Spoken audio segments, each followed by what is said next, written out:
அனைவருக்கும் வணக்கம் மக்களே. இந்த ஒரு வீடியோவில் நம்ம எதை பற்றி பார்க்க போகிறோம் அப்படின்னா, எல்லாருமே ஃபோட்டோலே தம்ப்நெயிலே டைட்டிலே பார்த்துருப்பீங்க மக்களே.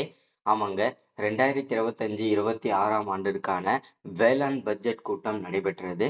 இந்த வேளாண் பட்ஜெட் கூட்டத்தில் கிட்டத்தட்ட நகை அடமான கடன்கள் 5 பவுனுக்கு மிகாமல் இருக்கக்கூடிய 40 கிராமுக்குள்ள இருக்கக்கூடிய நகை அடமான கடன்கள் முழுமையாக தள்ளுபடி செய்யப்படும் என்று தமிழக அரசு அறிவிப்பு கொடுத்திருக்கிறாங்க.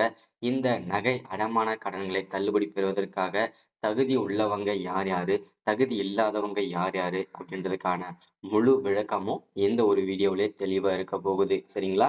நம்மளுடைய நேம் லிஸ்ட் எந்தெந்த மாவட்டத்துல வரப்போகுது, நம்ம எவ்வளோ நகை வச்சிருந்தோம், எங்கெங்கன்றத பார்ப்போம். அது மட்டும் இல்லாம இந்த தடவை கிட்டத்தட்ட 51 விதமான ஆவணங்களை சேகரித்து டாக்குமெண்ட்லாம் ரெடி பண்ணி அது எல்லாமே பரிசீலித்து அது எல்லாமே உண்மைத்தன்மையை கண்டறிந்து அதன் பின்னர் தான் நகை அடமான கடன்கள் தள்ளுபடி செய்யப்படும் முழுமையாக அப்படின்றதையும் சொல்லியிருக்கிறாங்க.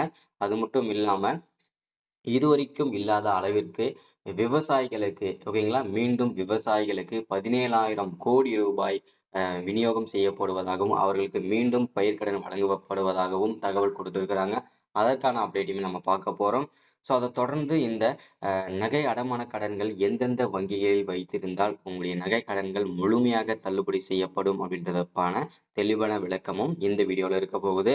அது மட்டும் இல்லாம 2021க்கு அப்புறம் சரிங்களா, யாரெல்லாம் நகைக்கடன் வச்சு இன்னும் தள்ளுபடி வாங்காம இருக்கீங்களோ, அது மட்டும் இல்லாம நிலுவையில் இருக்குதோ அவங்க நகைக்கடன்கள் முதல்ல தள்ளுபடி செய்யப்படும். அது மட்டும் இல்லாம நீங்க நகைக்கடன் பாதி பாதியா செலுத்திருந்தீங்க அப்படின்னா அந்த பாதி நகைக்கடன் இருந்தாலும் அதையுமே தள்ளுபடி செய்யப்படும் அப்படின்றதையும் சொல்லியிருக்கிறாங்க. சரிங்களா? ஸோ இதுல எவ்வளவு பேர் பயன்பெற போறாங்க, மெயினா நம்ம தகுதி உள்ளவங்க, அதாவது தள்ளுபடி வாங்குறதுக்கு தகுதி உள்ளவங்க யார் யாரு, தகுதி இல்லாதவங்க யார் யாரு அப்படின்றதுக்கான தெளிவான விளக்கமும் சொல்ல போறோம். அதே மாதிரி இந்த நகைக்கடனை நீங்க தள்ளுபடி செஞ்சதுக்கு அப்புறம் எந்த மாதத்திலிருந்து உங்களுடைய நகைக்கடனை திரும்ப நீங்க மீட்டுக்கலாம் சர்டிபிகேட் வச்சு அப்படின்னு சொல்லலாம். ஸோ அதற்கான அப்டேட்டுமே தெளிவா நம்ம பார்க்க போறோம். சரிங்களா?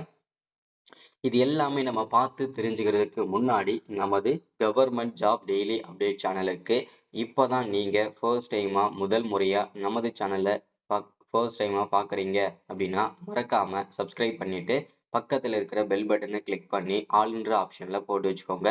அப்போதான் நம்ம போடக்கூடிய அரசு துறையிலிருந்து வரக்கூடிய எல்லா விதமான கவர்மெண்டோட ஜாப்ஸ் அப்டேட்ஸ் நோட்டிஃபிகேஷன் எல்லாமே நீங்க உடனுக்குடனே நமது சேனல்ல ஈஸியாவே துல்லியமாவே தெரிஞ்சுக்க முடியும். சரிங்களா?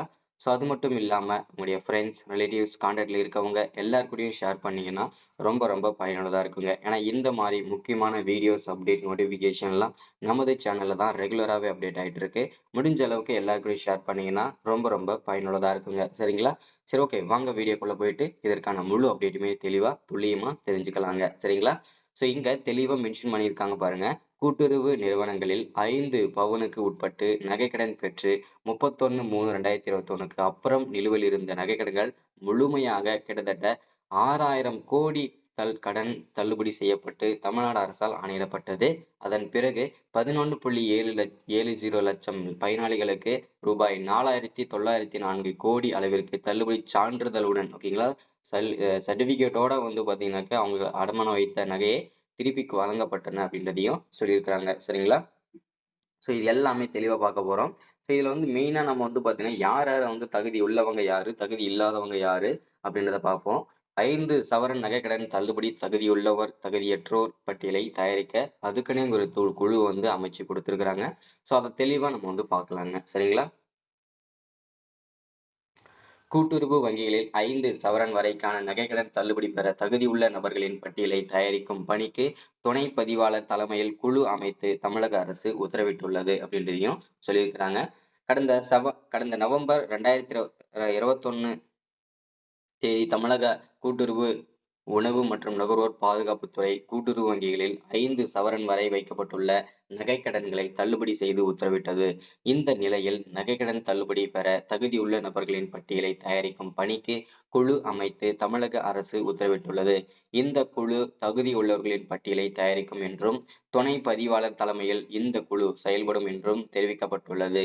இந்த குழு நகைக்கடன் பெற தகுதி வாய்ந்த மற்றும் தகுதியற்றவர்களின் பட்டியலை தயாரித்து கூட்டுறவு சங்கங்களுக்கு வழங்கும் என்றும் தெரிவிக்கப்பட்டுள்ளது அப்படின்றதையும் சொல்லியிருக்கிறாங்க. மேலும் இந்த குழு தயாரிக்கும் பட்டியல் கூட்டுறவு சங்கங்களுக்கு வழங்கப்பட்டு இணையதளத்தில் வெளியிடப்படும் என்றும் தெரிவிக்கப்பட்டுள்ளது அப்படின்றதையும் சொல்லியிருக்கிறாங்க. சரிங்களா? முன்னதாக நாங்கள் ஆட்சிக்கு வந்தால் கூட்டுறவு வங்கிகளில் பெற்ற கடன்கள் மற்றும் நகை கடன்கள் தள்ளுபடி செய்யப்படும் என கடந்த சட்டப்பேரவை தேர்தலின் போது திமுக வாக்குறுதி அளித்து வந்தது. கடன் தள்ளுபடி பெற வேண்டும் என்ற உள்நோக்கத்துடன் நிறைய முறைகேடுகள் நடந்தது கண்டறியப்பட்டதால் களையும் பணியில் தமிழக அரசு தீவிரம் காட்டி வருகிறது. அதாவது இதே போல 2021ஆம் ஆண்டுலயும் நகை கடன் தள்ளுபடிக்காக அறிவிச்சிருந்தாங்க. திமுக ஆட்சி வந்ததுக்கு அப்புறம் வாக்குறுதியில. அப்போ என்னாச்சுன்னா ஒரே குடும்பத்தை சார்ந்தவங்க ஒரே ரேஷன் அட்டையை வச்சு ஒரே ரேஷன் நம்பரை வச்சு அவங்க என்ன பண்ணிட்டாங்க அப்படின்னா ஒரு குடும்பத்துல 3 பேர் இருக்காங்கன்னா அவங்க 3 பேருக்குமே வந்து வங்கி கணக்கு ஓபன் பண்ணி அது அவங்கவங்க பேர்லயும் தனித்தனியா 5 பவுன் தனித்தனியா பிரிச்சு வச்சு அவங்களுக்கு நகை கடன் தள்ளுபடி அறிவிச்ச உடனே அந்த 3 பேருக்குமே தள்ளுபடி கிடைச்சது. இதனால ஒரே குடும்பத்தை சார்ந்த 15 பவுனுக்கு மேல தள்ளுபடி வாங்கிட்டாங்க. சோ இது வந்து ஒரு முறைகேடு. இந்த முறைகேடுகளை தவிர்ப்பதற்காக தான் இந்த தடவை வந்து நமக்கு அஹ் கிட்டத்தட்ட நமக்கு வந்து பாத்தீங்கன்னாக்க அஹ் 51 விதமான ஆவணங்களை சேகரித்து அவங்களுடைய ஆதார் கார்டு, பேன் கார்டு, உங்களுடைய பாஸ்புக்கு, எப்போ நகை வச்சீங்க, எவ்வளோக்கு வச்சீங்க, எவ்வளோ கிராம்ல வச்சீங்க, ஸோ எவ்வளோ இது வரைக்கும் பணம் கட்டிருக்கீங்க, ஸோ இந்த மாதிரி எல்லா டீட்டெயில்ஸுமே வந்து கிட்டத்தட்ட 51 விதமான டாக்குமெண்ட்லாம் ரெடி பண்ணி ஸோ உங்களுக்கு வந்து பார்த்தீங்கன்னாக்க அது எல்லாமே உண்மை தன்மையை பரிசீலித்து அதுக்கப்புறம் தான் வந்து பார்த்தீங்கன்னா உங்களுக்கே வந்து இந்த நகை கடன் தள்ளுபடி கிடைக்கும் அப்படின்றதையும் சொல்லியிருக்கிறாங்க. ஸோ இதுல தகுதி உள்ளவங்க யார் யாரு, தகுதி இல்லாதவங்க யாருன்னு பார்ப்போம்.